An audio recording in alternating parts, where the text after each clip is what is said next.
Hey guys, welcome to Fab Rugby, and in today's show we are chatting to Harlequins No.8 Alex Dombrandt. Now, we're chatting to him about the last couple of months and looking ahead to the return of the Premiership next Friday.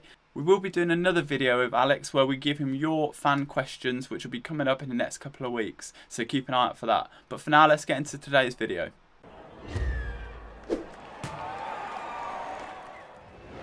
What's it been like for the last couple of weeks? Obviously now you've got a mid-season, pre-season. What's it been like over the last couple of weeks? Yeah, it's been a bit of an odd one. Hopefully, it won't happen again. Yeah, pre-seasons aren't the funnest. They're quite tough, but no, I think the boys have, like I said, they've realised that it's something that's going to happen. Obviously, during lockdown, it was only you're limited to what you could do in terms of fitness and your sort of strength and conditioning. So no, we knew that when we come back in, we'd have to do some type of pre-season work to make sure that we're physically ready. So no, the boys have ducked it up and took it within their stride. And yeah, like I said, we're all excited for the start of the season. So with the season set to start very soon, there's going to be a lot of games coming very, very quickly. How are you guys preparing for it? And are you worried about potential injuries and stuff? Yeah, I guess it's sort of like 2 points to that. I think first, obviously, the games are going to come thick and fast. So like Chiz also touched upon, there's going to be a lot of rotation. We've got strength in depth. So lots of boys are going to be able to put their hands up and have a shot. And then also on the other hand, I think, the last couple of weeks we started integrating some, contact stuff and some conditioning. So we started, these last couple of weeks to ramp it up to make sure that, when the resumption of the season comes, that we're physically in the right place. So I think, no, I don't think there's any concerns from the boys. I think everyone's just looking forward to getting back into it. So Harlequins, obviously, they want to be in the top four, so just wanted to know how they can get that kind of consistency, which they've struggled with recently, to kind of stay, well, to be in with a shot at the top four at the end of the season.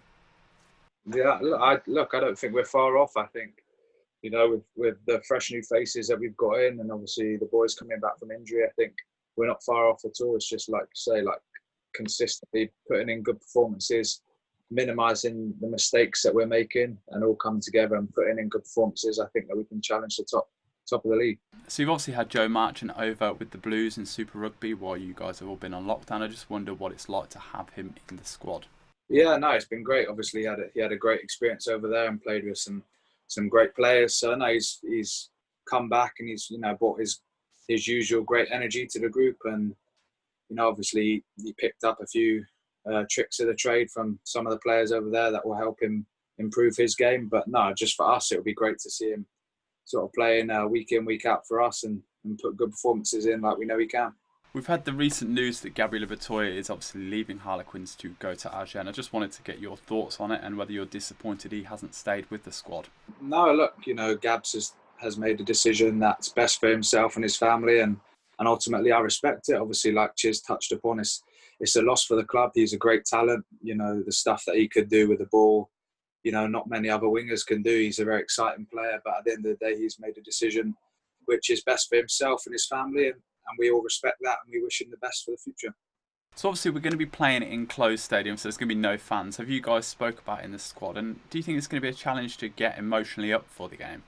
I haven't really spoken too much on it. I think it's going to be a tough one. I think it's going to be, very much down to you as an individual to make sure that you're up for the game. But at the end of the day, we're professional rugby players. It's our job to come out and perform on the weekend. So I'm sure every squad in the league will be making sure that they're physically and mentally prepared for the game, regardless if there's 80,000 people watching or one man and his dog. Everyone's got to be ready, and we want to make sure that we put good performances in. So you restart your campaign against Sale now. When you played them earlier on in the season, it was quite a heavy defeat, a 48-10 defeat.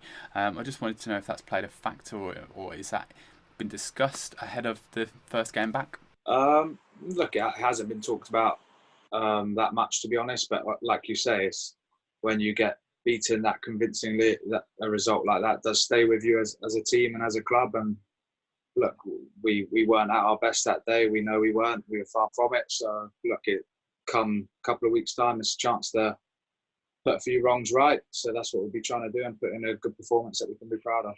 So your opponents have been quite busy with the market, particularly picking up Manitou Alagi. Has there been talk about how to maybe tackle him, or how you're going to be able to get the win against Sale? Look, yeah, I mean, you can name Tuolangi, but they've got Van Rensburg, they've got John O'Ross, the Curry brothers, the Dupree brothers, however many of them there are. So, look, we're going to have our hands full that night. But at the end of the day, if you want to beat Sale, then you've got to match them physically. So we know it's going to be a big test, one that we're relishing. So, yeah, they've got to come down to the Stoop, which is our patch. So we're going to give them a good run for their money. Thanks, Alex, for your time today. Cheers. Thank you.